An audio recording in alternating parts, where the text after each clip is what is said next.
En el siguiente vídeo vamos a hablar de unas entidades que son muy desconocidas dentro de la industria musical y a la vez son muy importantes y generan muchísimo volumen de negocio. Y estas son las editoriales musicales. En el vídeo quiero explicarte quiénes son, qué beneficio puedes sacar de ellas y también ponerte ejemplos reales de personas que las han utilizado para sacar mucho beneficio en su proyecto musical. Así que si te interesa, empezamos.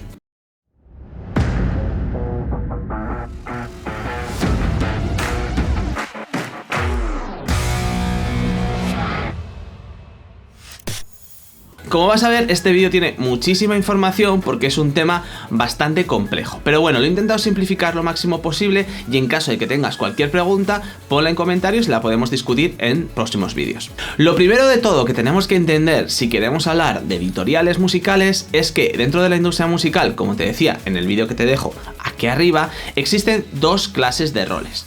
Primero de todo existe el autor, que es la persona que compone los temas. Y por otro lado existe el artista, que es la persona que interpreta los temas tanto en los discos como en el directo. Estas personas hay ocasiones en las cuales son la misma, pero no tiene por qué. Como te decía en el vídeo, hay muchísimos artistas que no son compositores y que necesitan de compositores para poder tener temas para su carrera musical. Así que en este vídeo solo nos vamos a enfocar en la parte del compositor, la parte del autor. Es importante decir que según el marco legal, una canción está compuesta por dos cosas, por una letra y por una melodía. Esta canción, por ser reproducido en ciertos sitios públicos, genera lo que llamamos unos regalías o unos royalties. También genera otra clase de derechos como los fonográficos o los derechos artísticos y esto lo trataremos en otro vídeo. Entonces, para que entiendas un poco cómo funciona el flujo de dinero.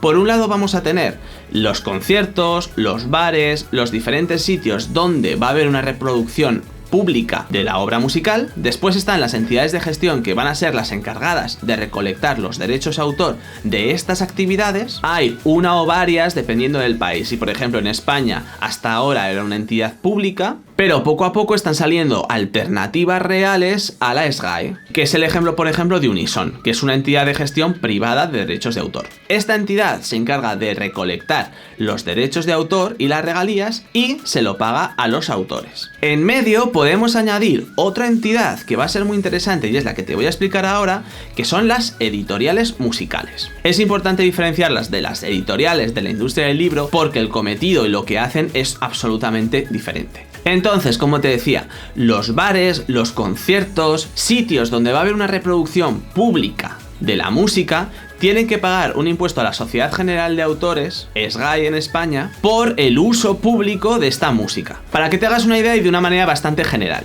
si tú tienes un bar de unos 100 metros cuadrados en el cual la música está de fondo pero no es algo principal en el bar, vas a tener que pagar aproximadamente unos 33 euros mensuales. En otro caso de que el bar, por ejemplo, tengas un pequeño escenario donde suele tocar gente en directo, vas a tener que pagar aproximadamente unos 155 euros mensuales. Todo esto son estimaciones que obviamente si tú tienes un bar tienes que chequearlo en tu entidad de gestión. Y el coste que tendrás que pagar seguirá variando dependiendo de la tipología de bar que tienes. No es lo mismo un bar de copas que un bar que utiliza la música de fondo, un restaurante o un bar de música en directo. Esto lo tienes que chequear en la sociedad de autores de tu país. Entonces estos bares pagan su correspondiente impuesto a la Sociedad General de Autores y esta sociedad tiene que repartir todos los ingresos que ha tenido. Y el modo en que se reparte todo este dinero es bastante complejo y te lo explicaré en otro vídeo, sobre todo porque hay ciertos géneros musicales que se ven bastante perjudicados por esta división del dinero. Es realmente complicado hacer una estimación de cuánto debería estar cobrando cada uno de los compositores. Pero bueno, como te digo, esto tiene muchísimas casuísticas y lo explicaremos en otro vídeo. Entonces, como te he dicho, puede haber ahora mismo dos caminos. Por un lado, el dinero puede ser recibido directamente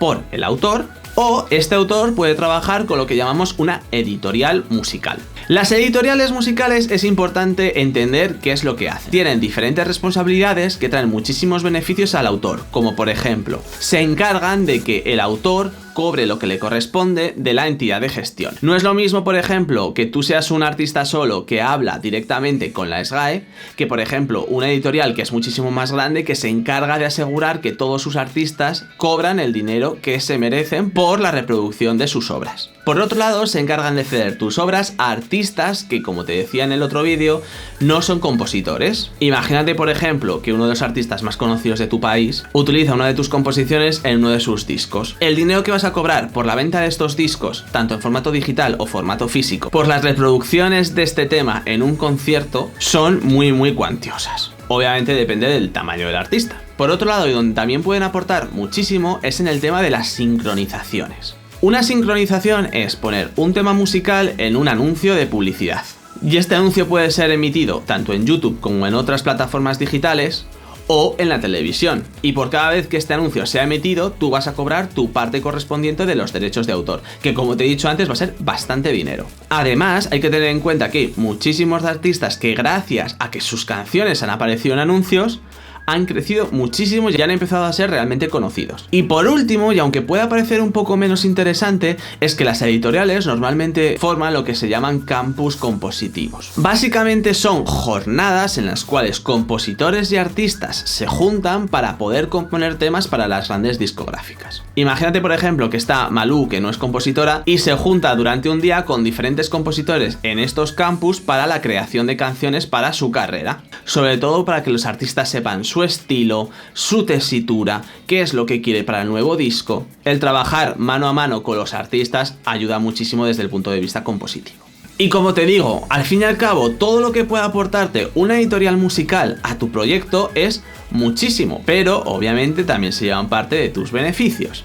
Para que te hagas una idea, y esto es en España, no sé en otros países del mundo, una editorial como máximo se puede llevar el 50% de los derechos de autor de tu obra. Obviamente este porcentaje se puede negociar a la baja. Si eres un artista más grande, pues igual puedes firmar por un 80-20, pero si eres un artista más pequeño seguramente tengas que darle un porcentaje más grande de tus derechos de autor. Y como ocurre con las discográficas, en este caso hay 5 majors que manejan la mayoría del mercado editorial.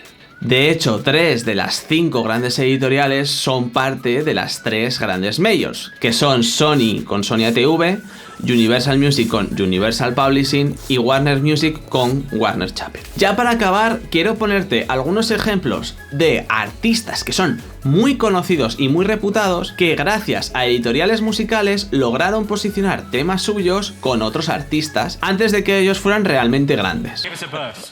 I see you driving around town with the girl I love and I'm like, for all the times that you rain on my parade.